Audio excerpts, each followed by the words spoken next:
ద్వితీయోపదేశకాండము 17వ అధ్యాయము. నీవు కళంకమైనను మరి ఏ అవలక్షణమైనను గల ఎద్దునే గాని గొర్రె మేకలనే గాని నీ దేవుడైన యెహోవాకు బలిగా అర్పింపకూడదు. అది నీ దేవుడైన యెహోవాకు హేయము. నీ దేవుడైన యెహోవా నిబంధనను మీరి ఆయన దృష్టికి చెడ్డదానిని చేయుచు నేనిచ్చిన ఆజ్ఞకు విరోధముగా అన్యదేవతలకు అనగా సూర్యునికైనను చంద్రునికైనను ఆకాశ నక్షత్రములలోని దేనికైనను నమస్కరించి మ్రొక్కు పురుషుడే గాని స్త్రీయే గాని నీ దేవుడైన యెహోవా నీకిచ్చుచున్న నీ గ్రామములలో దేనియందైనను నీ మధ్య కనబడినప్పుడు అది నీకు తెలుపబడిన తరువాత నీవు విని బాగుగా విచారణ చేయవలెను.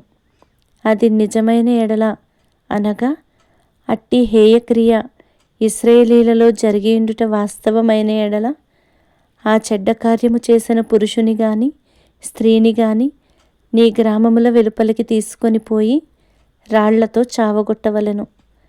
2-3 సాక్షుల మాట మీదనే చావతగిన వానికి మరణశిక్ష విధింపవలెను. ఒక్క సాక్షి మాట మీద వానికి విధింపకూడదు.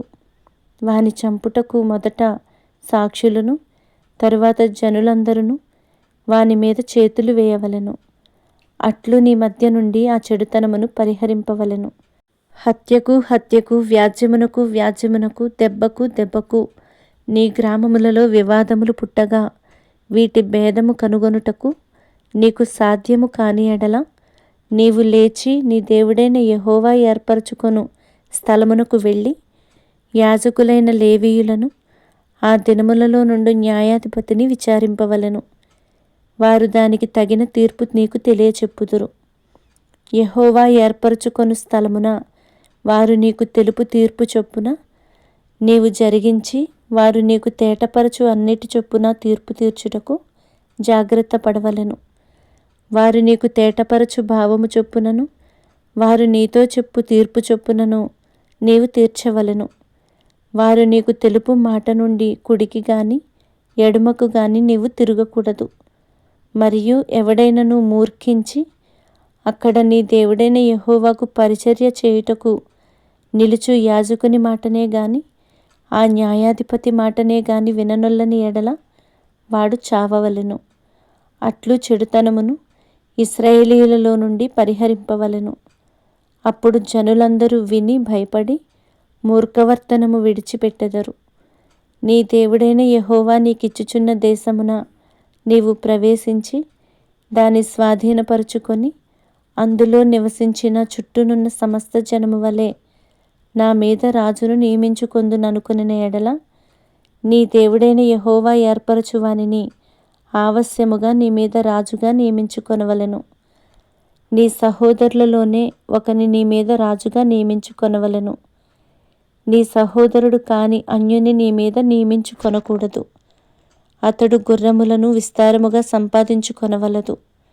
తాను గుర్రములను హెచ్చుగా సంపాదించుటకు గాను జనులను ఐగుప్తునకు తిరిగి వెళ్ళనీయకూడదు.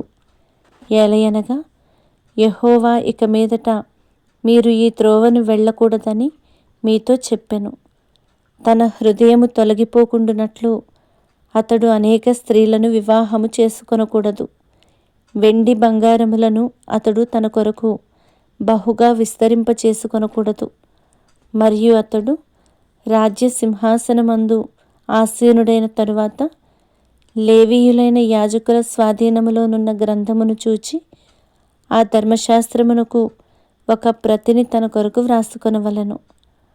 అది అతని యొద్ద ఉండవలెను. తన రాజ్యమందు తానును తన కుమారులను ఇశ్రాయేలు మధ్యను దీర్ఘాయుష్మంతులగుటకై తాను తన సహోదరుల మీద గర్వించి ఈ ధర్మమును విడిచిపెట్టి కుడికి గాని ఎడమకు గాని తాను తొలగకయుండునట్లు తన దేవుడైన యెహోవాకు భయపడి ఈ ధర్మశాస్త్ర వాక్యములన్నిటినీ ఈ కట్టడలను అనుసరించి నడువనేర్చుకొనుటకు అతడు తాను బ్రతుకు దినములన్నిటను ఆ గ్రంథమును చదువుచుండవలెను.